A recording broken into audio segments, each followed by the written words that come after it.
just a quick review of the CAMBIVO patella knee support strap. So these little bands or straps, or whatever you want to call them, they decrease pain by decreasing strain on your patellar tendon. And there are two ways that researchers think that these bands work to do this. The first thing is they increase the angle between your patella and your patellar tendon. So your patella is your kneecap, so it sits at a certain angle, and then your tendon is from here to here, it sits at another angle. So when you put that on, it increases the angle that takes stress off of it. The other way research has pinpointed is that probably it decreases your patellar tendon length. So that's something else that changes that they have attributed to decreased strain in your patellar tendon. Either way, there is a lot of research showing that these little bands do help people with knee pain. So a few points about these particular bands. This one has a breathable pad on it, which is really nice. You're probably going to wear this when you're really active, playing sports, out gardening, walking, whatever, jogging. And especially in the summer months, you can sweat a lot, and these bands can pick up sweat, and after a while they start stinking, and then you got to worry about washing them. They're always best to start with a highly breathable fabric first. They also come with two different straps, like a child-size strap and an adult strap. So really, when you get this, pretty much know that it's going to fit you. So you won't have any problems with sizing. Other things you can do for your knee pain, if you're having a lot of problems, just as one example, bulletproof your knee, where I'm getting this stuff from. If you have any kind of knee problems, make sure that you're strengthening your quadriceps muscle. Now your quadriceps muscle is a big muscle on the top of your leg here, and there's your kneecap, just for orientation. What they're finding is that if people have various knee problems, they're also associated with a selective problem with just your quadriceps muscle.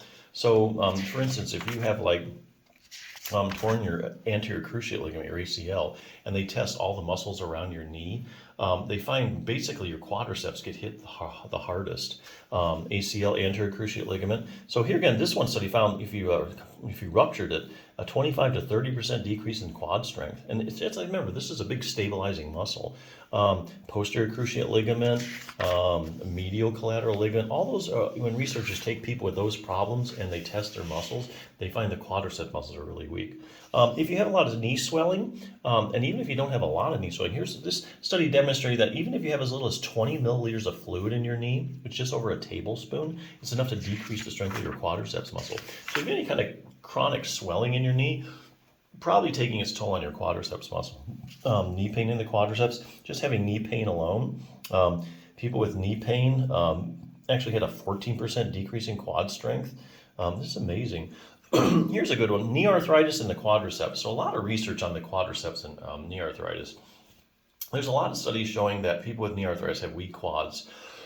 Excuse me, and likewise, these are randomized controlled trials, mind you.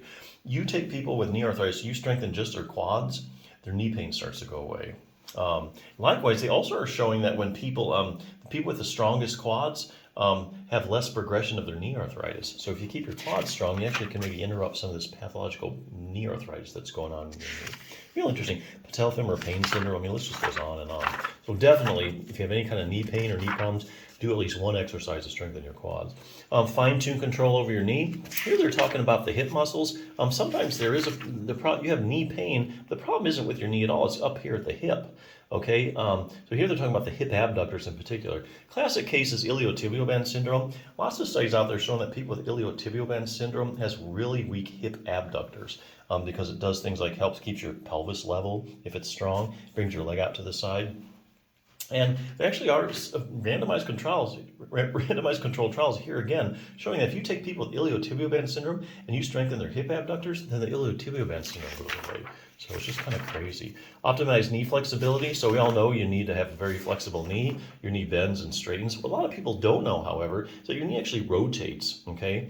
Here's a little test to show this. About the last 10 to 15 degrees of you straightening your leg out, your knee actually rotates laterally or out to the side. And here's the little test with the dots here to see if you have that accessory motion. It's kind of cool. Other things you can do, increase dynamic knee stability. Here they're talking about proprioception. So proprioception is your position sense. So like if I suddenly turn out the lights, you'd probably be able to tell me whether your knee is bent or straight. Okay, that's because you have little joint receptors and receptors in the muscles around the knee that constantly give your brain feedback as to where your knee is in space.